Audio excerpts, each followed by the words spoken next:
Hello बच्चों, नमस्कार। क्या हाल मेरे बच्चों। आज मेरे बच्चों, जैसा कि आप लोग सभी जानते हैं कि आप लोग का मैथ्स का पेपर तो हो चुका है।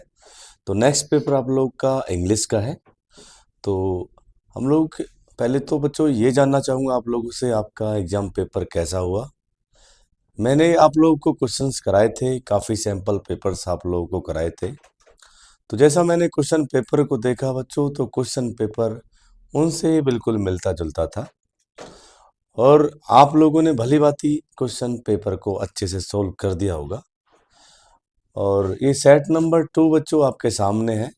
और हम लोग जो डिस्कशन करने वाले हैं, सेट 2 को सोल्व करेंगे। यदि किसी बच्चे का कोई क्वेश्चन गलत हो गया है तो बच्चों घबराने की आवश्यकता नहीं है, क्योंकि अब तो हो गया जो होना था।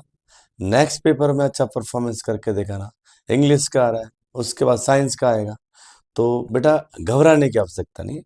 और यदि आपको लग रहा है कि भाई अब की बार अच्छा परफॉर्मेंस नहीं कर पाए, तो नेक्स्ट चांस भी आप लोग को मिलेगा। तो बिल्कुल बने रहें और मेरे साथ आप लोग जुड़े रहिएगा। लास्ट तक आप लोग की सपोर्ट करता रहूँगा बच्चों।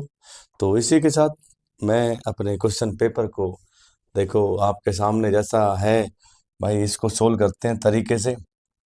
देखिएगा, ये क्वेश्चन पेपर पहले हिंदी में लिखा हुआ है, तो मैं इसको इंग्लिश वाले में कर लेता हूँ। देखो स्टूडेंट्स, मैंने बड़े आसान तरीके से आपको ये क्वेश्चंस कराए थे। आपको याद भी होगा कि आप लोगों ने मेरी वीडियो देखी होंगी।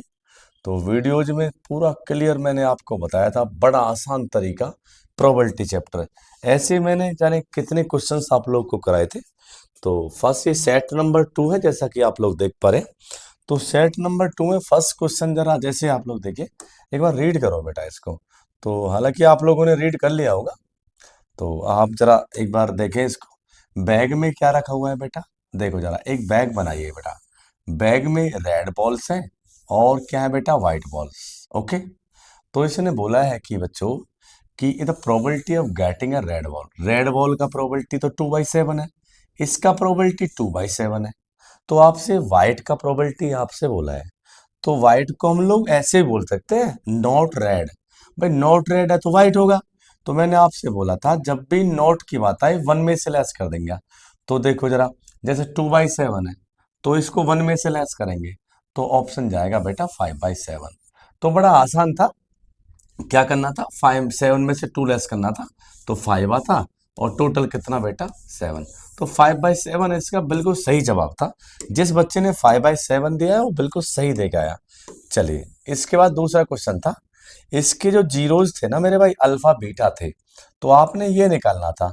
तो मैंने आपसे बोला था बच्चों, जब भी आपको अल्फा इस टाइप का केस आता है तो पहले इसका एलसीएम ले लेते हैं। तो एलसीएम लेंगे तो बेटा ये बन जाएगा अल्फा प्लस बीटा। और आपको मालूम है अल्फा प्लस बीटा को क्या ले सकता हूँ, B/A। ऐसे आप लोग मेरे वीडियो में देखेंगे ना, तो बेटा बड़े मैंने बहुत ढेर क्वेश्चन आप लोग को ऐसे कराए हैं कि बड़े स्मार्ट तरीके से देख लेना, वरना मेरे वीडियोस पड़े हुए हैं। तो बेटा C/A, तो A से A कैंसिल हो गया। तो B का वैल्यू चेक करो, तो -7 है तो माइनस 13, तो 7/C का वैल्यू चेक करो 6, 7/6 इसका सही जवाब हो जाएगा। कहाँ, डी ऑप्शन जाएगा। आप मैच कर लेना, आपने डी किया है तो आपका बिल्कुल सही है। अदरवाइज नहीं भी है तो बच्चों घबराने की आवश्यकता नहीं है। फिर एक बार इम्प्रूवमेंट का आप लोगों को मौका मिलेगा आफ्टर रिजल्ट 1 मंथ के बाद ही। चलिए, अब the probability of getting a sum, बड़े मैंने स्मार्ट तरीके से आप लोगों को करा रखे हैं ऐसे क्वेश्चन। तो बच्चों यदि आप मेरी वीडियोज में देखेगा ना तो आपको सब कुछ मिल जाएगा। तो आपसे बोला है ग्रेटर देन 10। तो ग्रेटर देन 10 क्या हो सकता है, 11 हो सकता है, 12 हो सकता है। तो बेटा इनको मैंने बोला था 13 से लेस करो। 13 से 11 को लेस करूंगा 2, 13 से 12 को लेस करूंगा 1, दोनों कर दो ऐड, टोटल कितना होता है बेटा 36।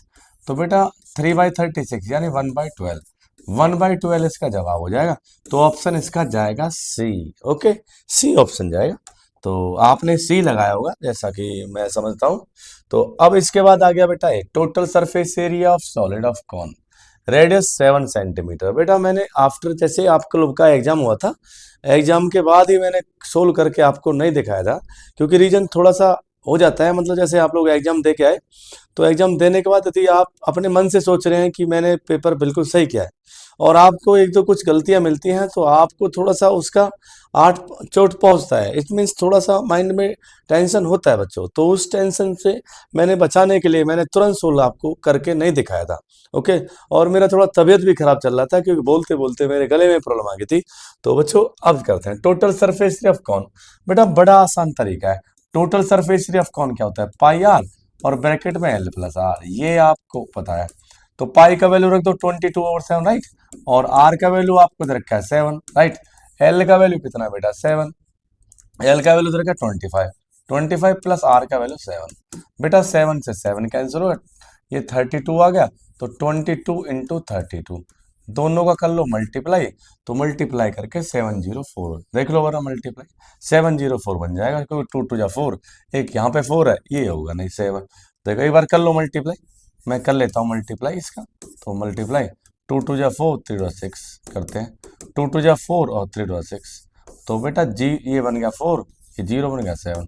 तो 704 इसका बिल्कुल सही जवाब है। तो आपने 704 ही लगाया होगा, जैसा कि मैं समझता हूँ बच्चों। काफी आप लोगों ने अच्छे से मेहनत भी किया है। तो इसमें सीधा सीधा था बेटा, एक फॉर्मूला होता है, ये फॉर्मूला होता है एंगल निकालने का। L equal theta equal to l over r होता है ये। यानी जब वो एंगल निकालना होता है, लेंथ ऑफ आर्क आपको दे रखा होता है, तो theta equal to l over r, लेकिन रेडियन में होता है। तो इसको कितने डिग्री में बनाने के लिए 180 अपॉन पाई से मल्टीप्लाई कर लेते हैं। ओके। तो एल का वैल्यू बताओ बेटा क्या? 88। रेडियस कितना बेटा? रेडियस है बेटा, ये जो लेंथ है ना पेंडुलम की, रेडियस का काम करेगी। ये 70 हो गया, ये बेटा 180। और पाई का वैल्यू बेटा तो आपको मालूम है 22/7 होता है। बहुत बेहतरीन। ये 0 से 0 कैंसिल होगा, 7 से 7 कैंसिल होगा। ये कितना हो गया बेटा? 4 हुआ।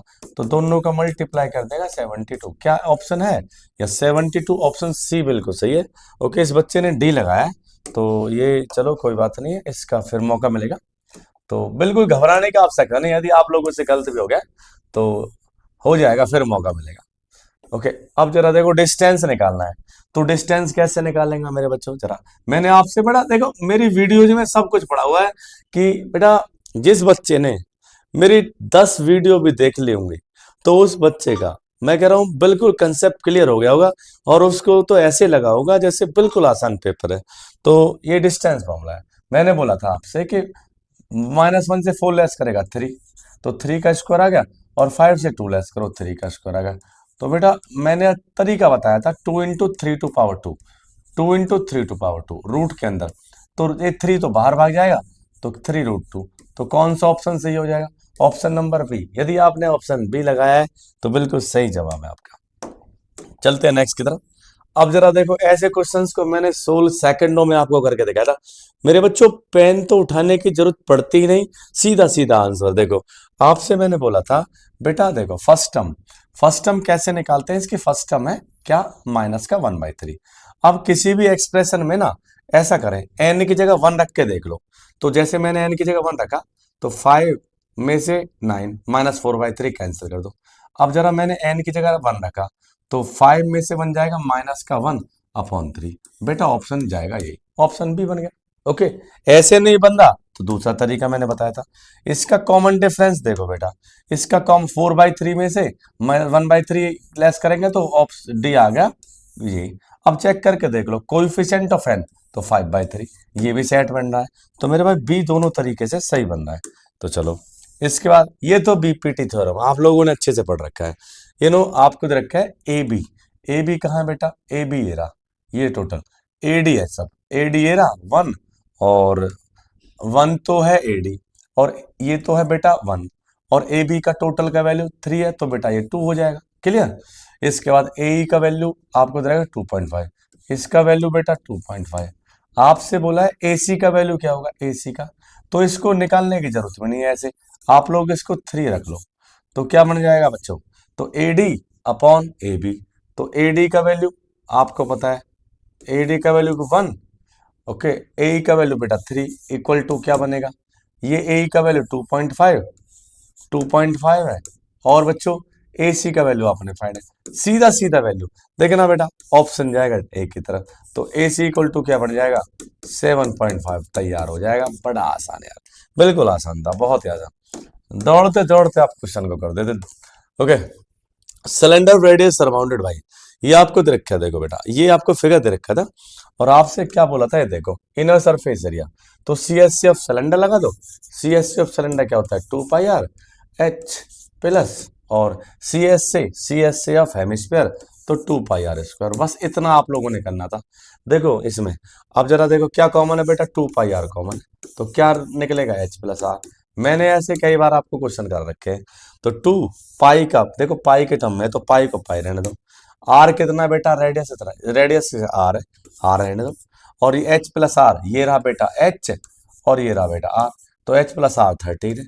बच्चे कंफ्यूज थे क्या लगाए, बच्चों को ये नहीं मालूम था कि मेरे भैया, थोड़ा सा ये कंफ्यूजन था कि आर रखे क्या, टोटल हाइट क्या, इसको अलग से निकालो। तो करना ही नहीं था बेटा, 26 पाई आर, देखो बेटा 26 पाई आर, देखो ऑप्शन का 26 पाई आर, कितना आसान था।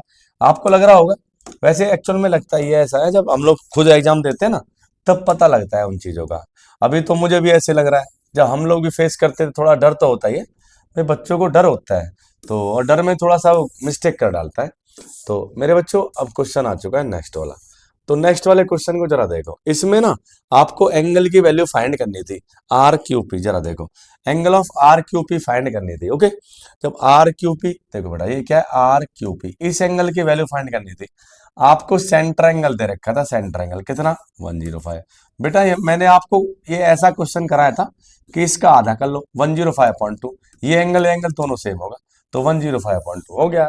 मतलब यदि थोड़ा सा आप लोग सेंसिबल तरीके से, इट मीन्स मैं कहना चाहूंगा, यदि थोड़ा सा धैर्य से आप लोग काम लेते, यदि मेरी वीडियो आप लोगों ने अच्छे से देखा होता, तो मैंने ऐसे जाने कितने क्वेश्चंस, वरना देख लो मैंने ना आप लोग को जैसे 100+ सैंपल पेपर कर रखे हैं अपनी वीडियोज में, तो और इतना रटवा दिया था जिससे कि आप लोग इनको देखते ही आंसर, देखते ही आंसर। अब जरा देखो इसमें, देखो अब करना क्या, सिर्फ सीक्वेंस फाइंड करना है, ये मतलब ये इसका नेक्स्ट टर्म आपने फाइंड करना है एपी का। तो जरा देखो इसको तो हटाओ, 9 की तो हमें जरूरत नहीं है अभी, 9 तो सबके नीचे, 9 सबके नहीं, 9 को तो देखना ही नहीं है, राइट। अभी देखो -20 है, -20 से 2 -2 हो गया, तो कितने का गैप आ रहा है, 18 का, तो 18 ऐड होता जा रहा है। तो बच्चों जैसे इसमें 18 ऐड करूंगा, -2 में 18, 16, 16 में 18 ऐड करूंगा तो क्या आएगा जरा बताओ, क्या 34 आएगा, क्या 34 आएगा बेटा। देखो 8 4, अब मैंने क्या किया, 16 में 18 ऐड कर दिया, 16 में 18, क्योंकि 18 18 ऐड हो रहा है सही में, 18 18, तो 4 आ गया, ये 34, तो 34/9, ऑप्शन जाएगा डी की तरफ। तो डी ऑप्शन जिसने लगाया वो बिल्कुल सही जवाब है, बिल्कुल सही बच्चों, राइट। चलो देखते हैं, अब जरा देखो इसमें, देखो क्या दिया है, पी क्यू जो tangent to the circle P, जैसे आपसे बोला है कि सर्कल की बात कर रहा है, सर्कल, और सर्कल में क्या, P Q the tangent to the circle point P, right. Circle पर कोई पॉइंट पी है और ये पी क्यू टेंजेंट है। अब आपसे क्या बोला है, पी क्यू के पैरेलल कितने टेंजेंट, तो बेटा पी क्यू के पैरेलल तो एक ही टेंजेंट हो गया, ये कर दिया। ओके, तो ऐसे बिल्कुल घबराने की आवश्यकता नहीं थी, बढ़िया पेपर था, पेपर तो आसान था, आसान पेपर था। आपको आसान नहीं लगा था तो थोड़ा प्रैक्टिस का अभाव रहा आपकी, आप लोग प्रैक्टिस नहीं कर पाए तो इसलिए आपको ऐसा लगा। देखना 9th क्लास का बच्चा कर देता, 9th क्लास का भी बच्चा इसको देखता ना क्वेश्चन को, which of the following statement not true, not always true, यानी जो ऑलवेज ट्रू नहीं होता। जरा देखो 2 सर्कल सिमिलर होते हैं, यस होते हैं। 2 आइसोसेलेस ट्रायंगल, इसको भी होल्ड कर दो, 2 रेक्टेंगल्स कैसे सिमिलर होते हैं, 2 इक्विलैटरल ये भी सिमिलर, तो कौन सा बेटा, ऑप्शन ए जाएगा। तो ये ऑप्शन ऐसा था जो कि कभी ऑलवेज ट्रू नहीं होता है स्टूडेंट, राइट। तो बेटा ऑप्शन बी जाएगा इसका, राइट। तो आपने देख लिया होगा सोल्यूशन। तो अब जरा देखो ये कंपोजिट नंबर है कि नहीं, बेटा एक कंपोजिट नंबर है क्योंकि इसके फैक्टर 2 से ज्यादा है, ये तो मैंने आपको कर रखा है, ये तो एनसीईआरटी से लिया है क्वेश्चन है, बिल्कुल सही आपने कर लिया होगा। ओके चलिए, रूट्स आपने बताने हैं इसके। तो बेटा रूट्स ऑफ क्वाड्रेटिक इक्वेशन कैसे होंगे, बेटा जरा देखो, जब रूट्स निकालूंगा मैं इसके, तो बेटा x² + 9 = 0, जनरली वैसे b² - 4ac आप लोग निकाल लेते हैं।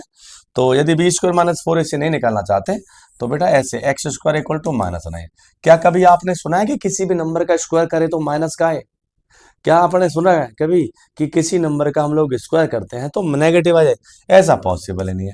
जब पॉसिबल नहीं है तो क्या होगा बेटा, तो कैसे होंगे, रियल एंड रियल होंगे, बेटा नहीं, real and negative of each other, rational होंगे, नॉट रियल, अब इसमें नॉट रियल, तो रियल होगा नहीं मेरे भाई, तो इसलिए ऑप्शन कौन सा जाएगा। दूसरा तरीका देख लो, आप इसका डिस्क्रिमिनेंट निकाल लो, बी स्क्वायर माइनस 4ac निकालो। आपने ऐसे किया होगा, आपने इतना दिमाग तो नहीं लगाया होगा कि X square equal to minus sign रख लीजिएगा आप इस पर, क्योंकि आपके रूटीन में ये है। तो बी का वैल्यू बेटा 0 है, 0 माइनस 4a इंटू सी का, आपने क्या देखा माइनस का 30। इसमें थोड़ा कैलकुलेशन ज्यादा है, यदि इस मेथड से करते हैं तो कैलकुलेशन ज्यादा हो जाता है। ओके, तो मेरे भाई वो भी सही है, मेथड ये भी सही है, तो इसका नॉट रियल आएगा आंसर। अब जरा देखो, अब आपसे बोला है गेटिंग, एक ताश की गड्डी है मेरे भाई, the cards drawn from the well 52 cards, the probability of getting a queen of spade. Spade की क्वीन होती कितनी है बेटा, स्पेड में तो एक ही क्वीन होती है, राइट। तो 1/52, तो ऑप्शन कौन सा जाएगा मेरे बच्चे। मतलब आप थोड़ा सा भी, यदि आपने पढ़ा है, एनसीईआरटी को स्टडी किया है और मेरी वीडियोज आपने या सैंपल पेपर्स लगाए हैं, तो बच्चों बहुत ही आसान था मेरे अकॉर्डिंग। आपको कैसा लगा ये पेपर प्लीज कमेंट सेक्शन में लिख के बताएगा। ओके, और मेरे सोल्यूशन कैसे लगे आपको, या आपको कुछ मेरे सोल्यूशन समझ में आए तो प्लीज कमेंट सेक्शन में आप जरूर लिखिएगा स्टूडेंट्स।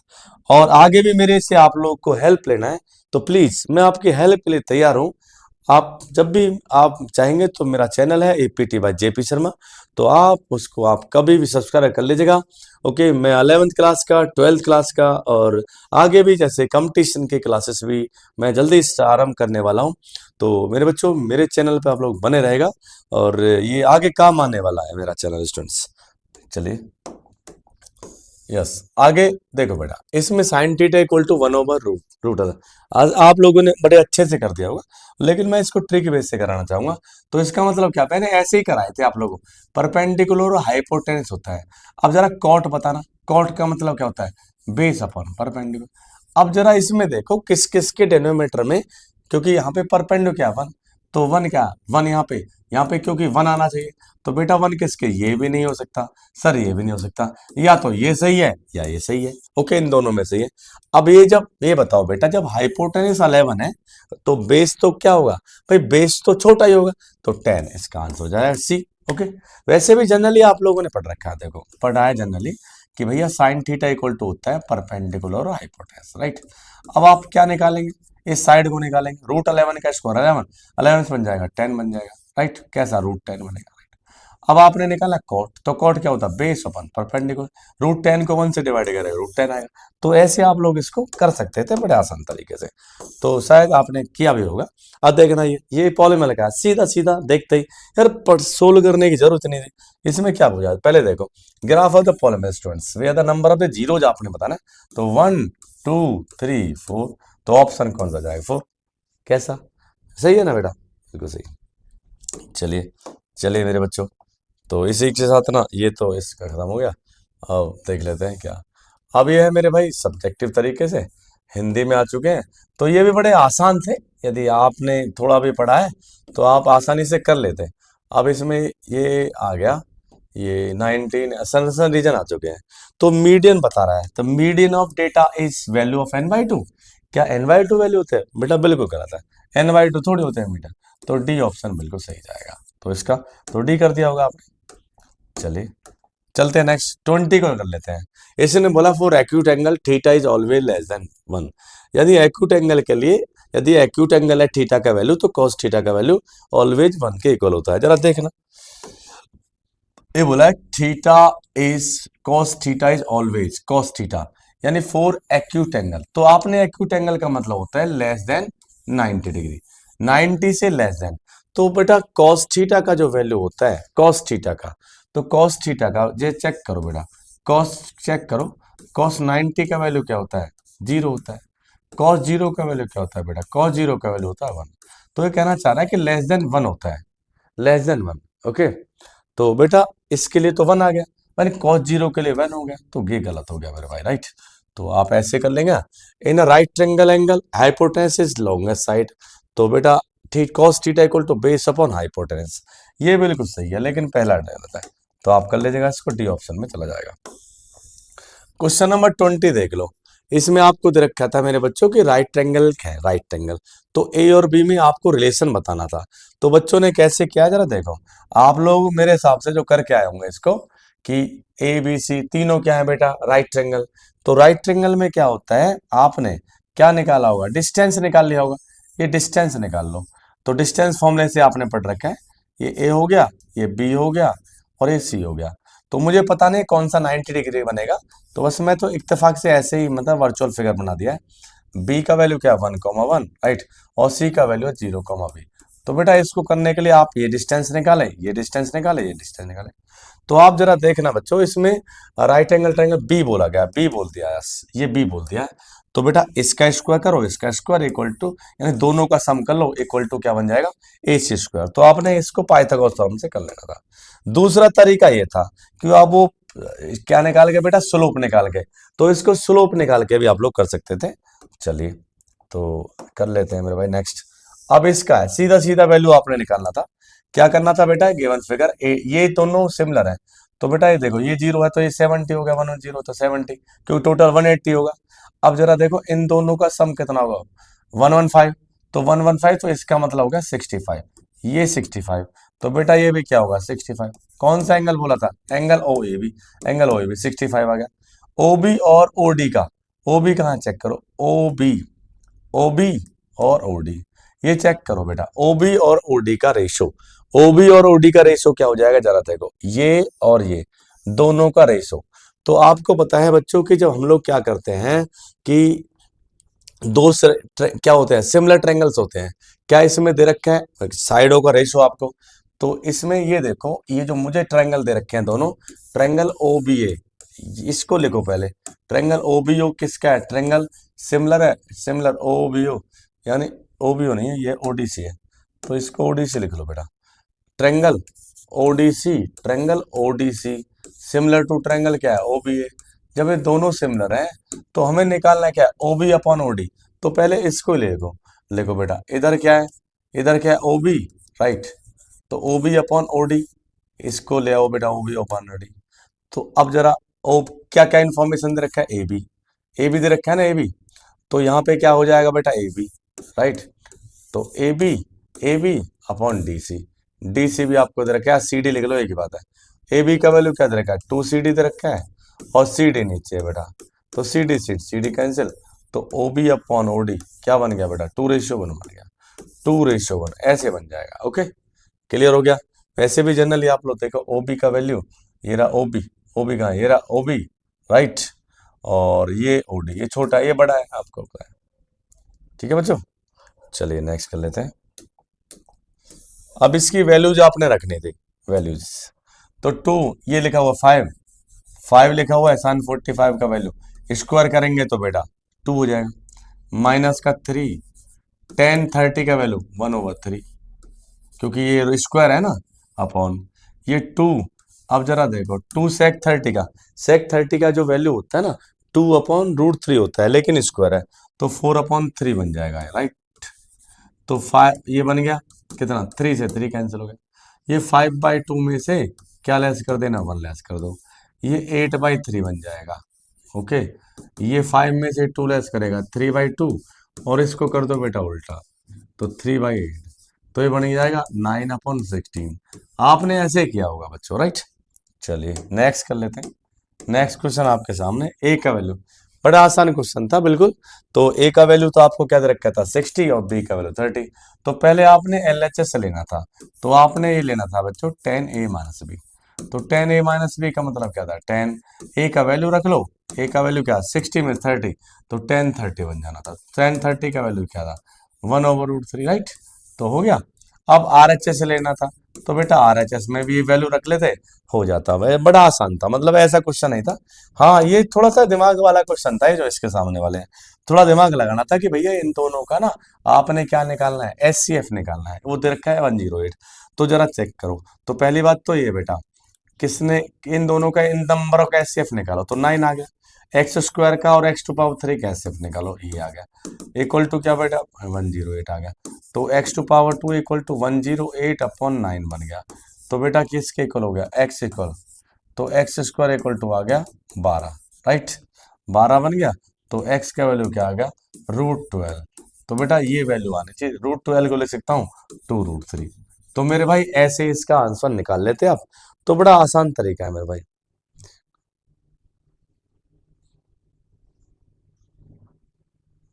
यस बेटा, चलिए और देख लेते हैं। वैसे आसान क्वेश्चन पेपर था, आपके लिए थोड़ा सा लग रहा होगा कि आपको क्रिटिकल है, तो सेक्शन सी तक मैं करा देता हूँ आपको। यस, ये पॉइंट्स है वर्टिस और ट्रायंगल पी क्यू आर। तो देखो फिर बीपीटी आ गया, बीपीटी आ गया। ओके, करना था आपने बीपीटी को। चलिए, तो मेरे भाई ज्यादा घबराने की आवश्यकता नहीं है। इसमें क्या निकालना था, इसमें मीन एंड मॉड फाइंड करना था, ये भी मैंने कर रखा है। ओके, तो इसमें ये जो क्वेश्चन था, एक क्वेश्चन ये, अब इसमें थोड़ा सा बच्चे घबरा रहे थे कि भाई ये क्वेश्चन जरा थोड़ा सा कठिन लग रहा था। तो बेटा कठिन नहीं था, बड़ा आसान था। देखो कैसे, ये बेटा ये 90 डिग्री, ये तो आपको मालूम है बेटा, ये भी 90 डिग्री होगा। वो ये आपने एज्यूम कर लिया अल्फा, तो बेटा ये कितना डिग्री हो जाएगा, 90 माइनस अल्फा। हो जाएगा नहीं हो जाएगा, क्योंकि ट्रायंगल के तीनों एंगल का सम 180। तो बेटा ये टोटल क्या है, टोटल क्या है 90 है, तो ये 90 माइनस अल्फा है तो अल्फा हो गया। तो ये कितना बन जाएगा, ये बन गया 90 माइनस अल्फा। अब जरा देख लो, अब दोनों को देख लो, D B A similar proof करना है, जरा चेक करो D B A. D B A मैंने यहाँ पे लिखा in triangle D B A, तो चेक करो triangle D B A and triangle कौन सा, ट्रायंगल डी बी ए के साथ किया डी ए सी, ट्रायंगल ले लिया मेरे भाई डी ए सी। अब चेक करना जरा देखो, अब जरा देखो मेरे भाई, डी एंगल बी ये रहा, ओके, ये रहा डी ए डी बी ये वाला। तो इसमें एंगल बी किसके इक्वल है, जरा चेक करना, डी बी और दूसरा डी ए सी, इसकी बात कर रहा है। तो एंगल बी तो इसमें अल्फा है, अब इसमें बताना एंगल ए, तो एंगल ए बन गया। ओके, एक एंगल, एक और प्रूफ करना है। दूसरा चेक करो, दूसरा चेक कर लो, इसमें डी डी के इक्वल है, तो डी को डी के रख लो, क्योंकि डी का मेजरमेंट क्या बेटा, दोनों का 90 90 है, तो डी इक्वल टू डी, बेटा ये 90 डिग्री होगा। ओके, इसका मेजरमेंट क्या बेटा, दोनों का अल्फा हमने कर दिया प्रूफ। तो बाई डबल ए से दोनों ट्रायंगल कैसे होगा, सिमिलर हो गए। तो ऐसे करना था, जब दोनों सिमिलर ट्रायंगल है तो उनके कोरस्पॉन्ड साइड का रेशियो सेम होता है, राइट। तो find the area of ABC, ABC का आपने निकालना है। तो A B C right triangle है, 1/2 बेस इंटू हाइट, लगा दो हो जाएगा बच्चों, है? तो इसमें ऐसा कुछ नहीं था। तो मेरे भाई इसके साथ हाँ, मैं जो लगा, हाँ ये एंगल देख लो, ये नो कोड आपको दे रखा है, और एक कोड of circle subtend angle 120 degree बना रहे हैं। तो ये centre of find the length of arc A B का लेंथ निकालना था, बड़ा आसान था ए बी का लेंथ निकालना। तो ए बी का लेंथ कैसे निकलता, सीधी सी बात है, फॉर्मूला लगा दो 2 pi are, okay, theta upon 360, बस ये निकालना, देखना कितना आसान। अब ये 3 मार्क्स का क्वेश्चन मेरे भाई, ओके, तो आसान था कि नहीं मेरे बच्चों, बिल्कुल सही। तो थीटा का वैल्यू लगा देते हैं। अब ट्रिग्नोमेट्री देख लेते हैं मेरे भाई। अब tan स्क्वायर थीटा, हाँ इसमें थोड़ा सा दिमाग लगाना था कि tan square theta plus cot square plus theta 2, ये प्रूफ करना है। तो कुछ बच्चे तो इसको बीच में ही छोड़ के आ गए होंगे, क्योंकि कुछ ऐसी सिचुएशन क्रिएट हो रही थी कि थोड़ा सा अब देख लेते हैं क्या सिचुएशन है मेरे बच्चों। इसमें देखो क्या कहानी बनती है इसमें, तो आप लोग को मालूम है कि ये 2 है ना, 2 मेरे भाई, 2 को मैं क्या कर लेता हूँ, 2 को मैंने एक दो पार्टों में डिवाइड कर लिया, 1+1 में लिख दिया।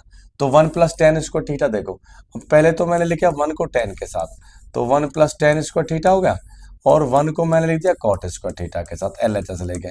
जरा देखना ये क्या दिख रहा है आपको, 1+tan स्क्वायर थीटा क्या होता है, सेक स्क्वायर थीटा, और ये 1+cot स्क्वायर थीटा क्या होता है मेरे भाई, ये cosec स्क्वायर। बस इतना आप लोगों ने करना था। अब कुछ स्टूडेंट तो यहीं से ब्रेक हो गए, भैया यहीं पे स्विच कर दिया कि ये आ गया, लेकिन उन्होंने ये नहीं देखा कि बीच में प्लस का साइन नहीं है, यहाँ पे प्लस का साइन है, तो यहीं पे छोड़ दिया, सर हो गया प्रूफ।